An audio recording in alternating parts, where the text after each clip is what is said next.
हमारे दुकान में रहेंगे, इमाम खाड़े महसूस नहीं रहेंगे, दरगाहें महसूस नहीं रहेंगी। मेरे भाई हम और आप एहसास हो और बेदारी का सबूत दे।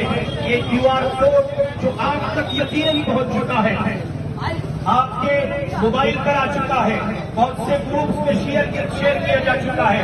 आपसे गुजारिश है कि आप बेदारी का सबूत दें और इस बात को यकीनी बनाए कि आप हुकूमत से 2 साल तक जो कहे अमेंडमेंट 2024 का भी यकीन है कि हमें मंजूर नहीं है। 2013 में